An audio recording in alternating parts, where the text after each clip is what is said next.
Hello sellers. तो आज हम बात करेंगे पेमेंट टैब के बारे में, पेमेंट टैब और पेमेंट रिपोर्ट के बारे में। तो देखें, आप अभी हम लोगों ने लिस्टिंग और ऑर्डर को कंप्लीट कर लिया है। अब यहाँ से आपके लिए देखिए पेमेंट टैब का आपके पास एक यहाँ पर भी क्लिक करेंगे तो आप पेमेंट टैब पे पहुंच जाएंगे। नेक्स्ट अगर आप यहाँ पर जो आपका नेक्स्ट पेमेंट है यहाँ पे भी पेमेंट टैब पे क्लिक करेंगे, आप पेमेंट टैब पे पहुंच जाएंगे। और अगर आप इस पे देखें, आपको वापस क्लिक करके दिखाता हूँ, अगर आप पेमेंट पे सिर्फ अकेला पेमेंट पे भी क्लिक करेंगे तो आप इस टैब पे ऊपर पहुंचेंगे। अब यहाँ से आपको चीज समझ में आएगा कि आपको कितना अमाउंट मिलने वाला है, कितना अमाउंट आपका होल्ड पर है, कौन सा अमाउंट आपको किस दिन आया है और नेक्स्ट आपको डेट पे क्या आना है। तो आपको मैं बताता हूँ। सबसे पहले स्टार्ट करेंगे अनबिल्ड अमाउंट के ऊपर। अब ये अनबिल्ड अमाउंट कौन सा है? अभी लास्ट 2 से 3 डेज के अंदर जो मेरे को ऑर्डर रिसीव हुए हैं और जो मेरे पास से अभी यहाँ से गए नहीं है, डिलीवर नहीं हुए, यहाँ से पिक तक नहीं हुए हैं, वो सारा अमाउंट जो है मेरे को अनबिल्ड अमाउंट के ऊपर आ रहा है, जिसकी अभी मैंने इनवॉइस निकाली भी नहीं है। वो सारा अनबिल्ड अमाउंट है। ये सारा अमाउंट जो फर्स्ट कॉलम में आपको बता रहा हूँ लास्ट में है अनबिल्ड अमाउंट है, वो सारा का सारा ट्रांसफर होता है टोटल आउटस्टैंडिंग के ऊपर। अब ये टोटल आउटस्टैंडिंग के ऊपर अमाउंट जो है वो आपको ज्यादा दिख रहा है। ये अमाउंट कौन सा होता है? माने कि आप जो आपके अनबिल्ड अमाउंट है आपने यहाँ से पहुंचा दिए, तो अब आपके पास पहुंचने तक उसका एक गैप है जो कि 15 से 20 दिन का आपके पास एक पेमेंट होल्ड रखा हुआ है। वो पेमेंट होल्ड का जो गैप रहेगा, उस जितना भी उसके अंदर अमाउंट ऐड होता जाएगा वो सारा अमाउंट इसके अंदर ऐड हो जाएगा आउटस्टैंडिंग के अंदर। मतलब आपको जो नहीं मिला वो सारा आउटस्टैंडिंग के अंदर है। जैसे ये पार्सल अगर मेरे 2 दिन के अंदर पार्सल सब उड़ जाएंगे तो ये 10,000 रुपीज भी इसके अंदर ऐड हो जाएगा। अब इसके अंदर से ये 30,000 हो जाएगा। अब 30,000 में क्या होगा? ये कम होगा। अब कम कैसे होता है? यहाँ पर आप जैसे सेलर्स जो होते हैं वो लोग देखते हैं कि यार मैंने अभी देखा था 2 दिन पहले 20,000 रुपए था, अब धीरे धीरे करके ये थोड़ा सा कम होगा, यार ये मान के चले 15,000 या 16,000 रुपए बचा। उसका क्या रीजन होता है? वो ये है कि अगर बीच में ऑर्डर कहीं पे कैंसिल होगा या कस्टमर ने कैंसिल कर दिया तो वो आपको पेमेंट, अब उसका पेमेंट आपको नहीं मिलेगा, तो वो पेबल उसके अंदर से माइनस होगा, या तो वो आउटस्टैंडिंग में से माइनस होते हुए जाएगा। उसके बाद आप आउटस्टैंडिंग को, जैसे यहाँ पर आप आउटस्टैंडिंग में देखें, आउटस्टैंडिंग के बाद आपको यहाँ पर नहीं, उसके बाद अनबिल्ड के बाद अगर आउटस्टैंडिंग में देखें, नेक्स्ट पेमेंट में देखें या लास्ट पेमेंट में देखें, तो आपको हर पेमेंट के अंदर 2 ऑप्शन दिखेंगे, प्रीपेड, पोस्टपेड। मैं आपको फर्स्ट वीडियो में बता चुका हूं कि प्रीपेड ऑर्डर्स जो कि कस्टमर पहले पेमेंट कर देता है, पोस्टपेड जो कि सीओडी मतलब कैश ऑन डिलीवरी ऑर्डर्स होते हैं। तो यहाँ से ये ऑर्डर आपके नेक्स्ट पेमेंट में आएंगे। अब आप इसको किस तरीके से देख सकते हैं? मैं आपको कैसे पता चलेगा कि ये आपको जो अमाउंट है ये किस दिन आपको पे होगा? तो आप इस ऑर्डर किसी भी आईडी को, आप यहाँ पे देखिए ये लिंक हैंगे, जैसे ही आप इनको ओपन करेंगे तो आपके सामने एक नया पेज ओपन हो जाएगा। आपका ऑर्डर आईडी, ऑर्डर नंबर सब रहेगा और आप हर ऑर्डर को ओपन कर सकते हैं। अब देखिए जैसे कि ये 13 अगस्त को जो है ये डिलीवर हुआ है मेरे पास से, ये 18 अगस्त को हुआ। तो मैं आपको कोई सा ऑर्डर जो है पुराना बताता हूं जो मेरे पास से जल्दी डिलीवर हुआ हो।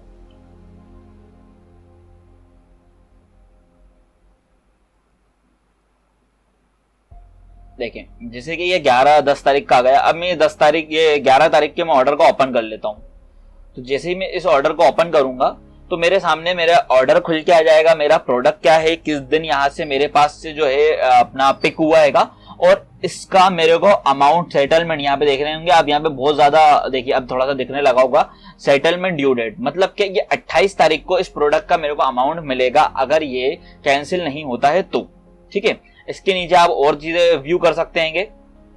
अब मैं व्यू करके आपको दिखा देता हूं। यह मेरा ऊपर का ऑर्डर था, ये मेरे को उसके नीचे पूरा टोटल दिखा दिया गया है कि ये 180 रुपीज का सेल हुआ है विद शिपिंग मिला जुला के। अब इसके अंदर शिपिंग प्लस ये देखिए, आप इसको ओपन कर लिया है तो आपको दिख जाएगा कितना कमीशन लगा, कितना फिक्स फीस, कितना क्लोजिंग फीस और कितनी शिपिंग लगी है। सब लगने के बाद उस पर इनकम टैक्स सब कुछ मतलब टैक्स लगाने के बाद, सब कुछ हटाने के बाद आपके पास जो सेटलमेंट योर अर्न मतलब के 63 रुपीज मेरे को मिलेंगे। अब 63 रुपीज के अंदर से मैं अपना प्रोडक्ट की वैल्यू हटा दूंगा तो यहाँ पे मेरे को पता चल जाएगा कि मेरा प्रॉफिट कैसा है। तो अब प्रॉफिट को कैलकुलेट करने के लिए हम एक पूरा टैब की वीडियो बनाएंगे जिसके अंदर हम बताएंगे कि अपना जो पेमेंट्स हैं, ये जो सेटलमेंट पेमेंट है, उनको आप किस तरीके से रीड कर सकते हो और आपको किस तरीके से पता चल पाएगा कि आपको जो पेमेंट मिला है वो कितना मिला है, कितने महीने का, कैसा आएगा। ठीक है, अब वापस हम पेमेंट टैब के ऊपर वापस चलते हैं। तो यहाँ पर आउटस्टैंडिंग के बाद हमको वो सारा पेमेंट जो मिलेगा वो मिलेगा नेक्स्ट पेमेंट के अंदर। अब नेक्स्ट पेमेंट मतलब के यहाँ पे लिखा हुआ आएगा आपको, जैसे आज की डेट जो है वो है 23 अगस्त। अब 24 को मेरे को पेमेंट आने वाला है, तो 24 को पेमेंट आएगा तो वो बता रहा है कि इतना पेमेंट जो है हमको 24 को मिलेगा। अब लास्ट पेमेंट हमको 14 अगस्त को मिला था, तो ये हमको बता रहा है कि 14 अगस्त को हमको कौन सा पेमेंट मिला था। इसके बाद ये वाला जो टैब आप देख रहे हैं पेमेंट के अंदर, ये पेमेंट से रिलेटेड नहीं है, मैं आपको इसको बताऊंगा जब हमारी वीडियो हुई थी। जैसे कि मैंने आपको बताया था कि रेड कार्ड को अपन लोग किस तरीके से यूज करते हैं, तो एक तरीके से ये साइड में एडवर्टाइज देगा, हमारा सिर्फ इससे मोटिव था। इसके बाद हमारे पास आ जाती है नीचे रिपोर्ट। आप चाहें तो आपके पास जितना भी पेमेंट मिला है आपको उस तरीके की जो रिपोर्ट है, देखें आप जैसे इस पर क्लिक करता हूँ, ये अभी ओपन नहीं हो रहा है, तो हम लोग यहाँ से हर चीज की एक रिपोर्ट के, कमीशन, इनवॉइसेस की और बिजनेस रिपोर्ट की अब रिपोर्ट निकाल सकते हैं। मैं आपको उस चीज को क्यों नहीं बता रहा हूँ, देखें आप चाहे अपने खुद से उंगली कर करके चीजों को निकाल सकते हैं, देख सकते हैं, पर हर जगह पर यहाँ पर क्या है कि एक जैसी रिपोर्ट को 10 जगह से निकाला गया है, और जो बेस्ट से बेस्ट रिपोर्ट आपके लिए सुटेबल होगा मैं वो चीज आपको आगे बताने वाला हूँ, ठीक है। अब पेमेंट रिपोर्ट के बाद हम आ जाते हैं पेमेंट ओवरव्यू के ऊपर। अब पेमेंट के पूरे जो है हम लेआउट को हम अभी डिस्कस कर रहे हैं, तो पेमेंट ओवरव्यू पे। अब पेमेंट ओवरव्यू में क्या मिलेगा आपको, देखें जैसे कि मैं जुलाई के ऊपर अपना थोड़ा सा कॉलम रखता हूँ, तो 22,000 रुपीज का मेरे को पेमेंट पूरा महीने के अंदर मिला है। अब मैं अगस्त के ऊपर रखता हूँ तो 7,000 रुपीज तक अभी तक मेरे को पेमेंट आ चुका है, ये मेरे को दिख रहा है। अब यहाँ पर हम कैसे क्रॉस वेरिफिकेशन कर पाएंगे, तो ये देखिए 3 अगस्त को मेरे को बैंक के अंदर ये मेरा बैंक नंबर लास्ट में रहेगा, और ये मेरे को एनईएफटी करते हैं। फ्लिपकार्ट और अमेजोन और सारी जो कंपनीज हैं ये लोग एनईएफटी पे प्रेफर रहते हैं। अब देखिए एनईएफटी का नंबर मेरे को मिल जाएगा, ये मेरे को एनईएफटी है, तो यहाँ पे मैं क्रॉस चेक कर पाऊंगा, अपनी बैंक बुक लेके या अपने स्टेटमेंट को चेक कर सकता हूँ कि इस दिन मेरे को ये अमाउंट मिला है या नहीं। अगर आप इस अमाउंट को ओपन करोगे तो आपको दिख जाएगा कि आपको कौन से ऑर्डर का उस दिन अमाउंट मिला है। मतलब कि उस अगर जैसे एग्जांपल के तौर पे मेरे पास 2,800 रुपए का एक सेटलमेंट वैल्यू आया है, तो वो सारे उसके अंदर कौन कौन से ऑर्डर गए थे, कितने रिटर्न्स हुए, ये इसके अंदर सारे के सारे मिल जाएंगे। देखिए आपको एक चीज बताता हूँ सिंपल सी, कि आप यहाँ पे देख पा रहे होंगे कि सेल हुआ है, तो ये सेल का अमाउंट लिखा हुआ है, यहाँ पे रिटर्न है। अगर वो रिटर्न है तो मेरे को देखिए रिटर्न में 0 दिखा रहा है, मतलब कि ये कोरियर रिटर्न था। रिटर्न में मेरे को एक अमाउंट दिखा रहा है, आगे माइनस लगा हुआ है, -177, तो ये कस्टमर रिटर्न है। अगर मैं इसको भी ओपन करूंगा तो मेरे को दिख जाएगा कि मेरा कौन सा प्रोडक्ट था, कितने रुपए मेरे लग गए हैं उसके अंदर, मतलब रिटर्न आने के अंदर किस जगह से रिटर्न आया था और क्या रीजन था। तो यहाँ से मैं इस चीज को एक बार चेक कर पाऊंगा। मैं वापस पेमेंट ओवरव्यू पे जाता हूँ, तो यहाँ से आप इन चीजों को देख सकते हैं। इसके ऊपर अगर आप थोड़ी देर रखेंगे तो आपको पता चल जाएगा कि आपको प्रीपेड ऑर्डर कितने, मतलब प्रीपेड अमाउंट कितना आया है, पोस्टपेड अमाउंट कितना आया है। फिर से मैं आपको वापस लेके चलता हूँ। अब अपन लोग चलते हैं ट्रांजेक्शन के ऊपर। तो यहाँ पे ट्रांजेक्शन में क्या है, अब देखिए ट्रांजेक्शन का पेज ऐसे तरीके से आपको ब्लैंक मिलेगा, पर अगर आप ऑर्डर आईडी के चूज कर सकते हैं, तो ऑर्डर आईडी अगर आप लिखेंगे तो आपको ये पता चल जाएगा उस ऑर्डर आईडी का मेरे को वैल्यू किस ट्रांजेक्शन में या किस एनईएफटी के अंदर आया है। तो आप उसको एनईएफटी के, जहां पे मैंने आपको बताया एनईएफटी, आपको वापस चूज करके देख सकते हैं कि उस एनईएफटी के अंदर वो अमाउंट कितने रुपए का आपको उसका सेटल्ड हुआ है।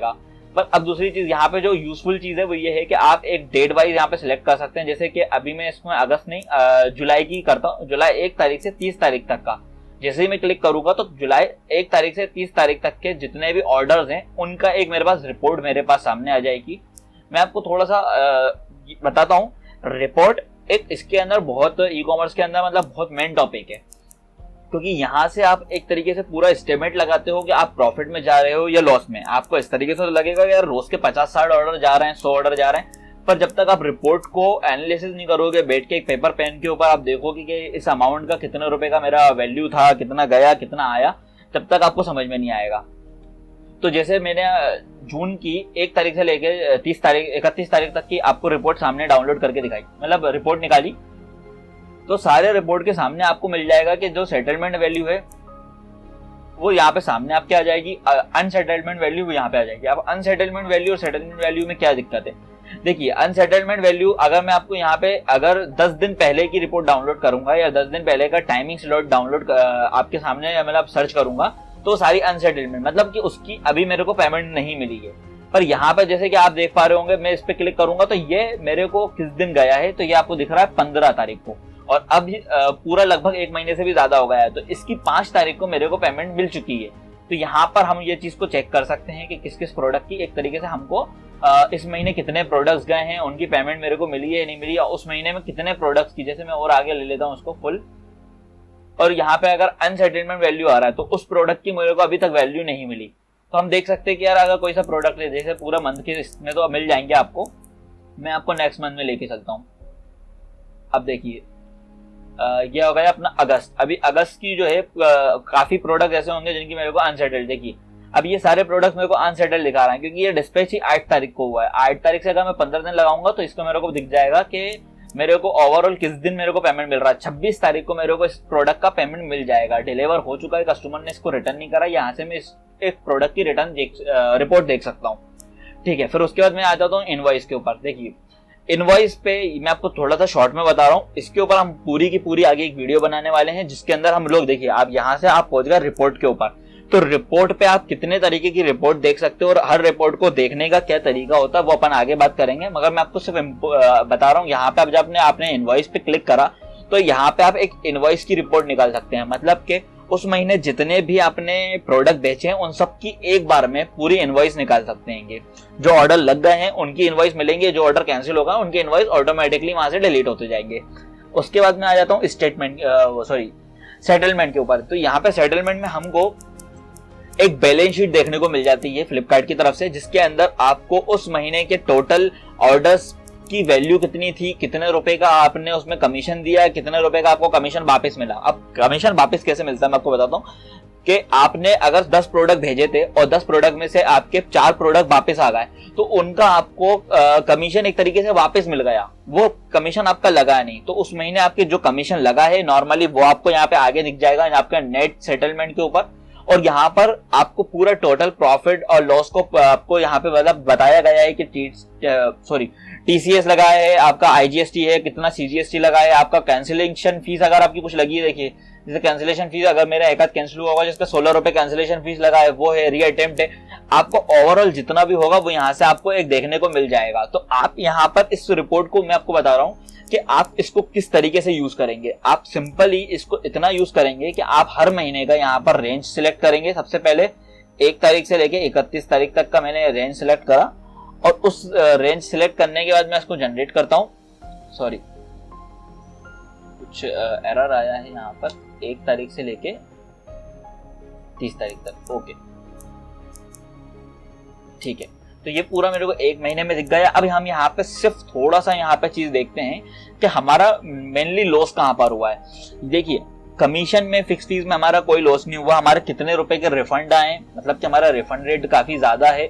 अब हमारा रिफंड रेट इतना ज्यादा है, मतलब हमारे किस प्रोडक्ट में रिफंड ज्यादा आ रहा है, तो हम उसको अंदर जाकर देखेंगे कि हमारा कौन सा प्रोडक्ट मतलब रिटर्न ज्यादा आ रहा है, तो हम उस प्रोडक्ट को बंद करेंगे, या हम उस प्रोडक्ट में देखेंगे कि क्या मिस्टेक क्या हो रही है। तो अभी मैं आपको बता रहा हूँ मेरा इतना जो आपको मतलब कि रिफंड रेट ज्यादा दिख रहा है, मतलब इतना अमाउंट का रिफंड दिख रहा है, तो इसके रीजन ये है इस मंथ के अंदर हमने बिजनेस नहीं करा, सिर्फ रिटर्न आए। तो हमारा मोटिव था कि हम लोग इस कोर्स को कंप्लीट करेंगे, तो हम लोगों ने अपनी सेलिंग को बंद करके सिर्फ कोर्स के ऊपर पूरा डिपेंड कर रहा है कि कोर्स बना रहे हैं। तो हम लोगों ने ऑर्डर्स इस बार ज्यादा नहीं दिए, और जो रिटर्न आना था वो रिटर्न आया। अब 2-1 लाख रुपए का रिटर्न होता था, 30-40-50 रुपए का रिटर्न आता था, और 2-1 लाख रुपए की सेल होती थी। तो इस तरीके का हमारा नॉर्मली पहले का ग्राफ होया करता था। अब हम इसमें एक चीज जो देखेंगे वो देखेंगे कि कैंसिलेशन फीस कितनी लग रही है।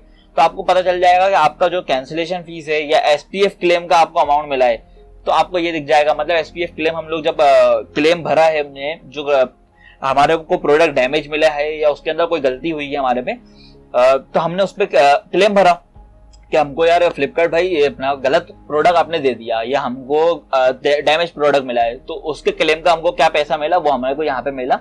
ओवरऑल के अंदर हमने ये देखा। तो हमने आज इस वीडियो के अंदर पेमेंट टैब के बारे में समझा। अब हम आगे बात करते हैं ग्रोथ टैब के बारे में, और ग्रोथ के बाद हम पूरी एक वीडियो बड़ी थोड़ी सी हो सकती है जिसके अंदर हम लोग रिपोर्ट के बारे में बताएंगे।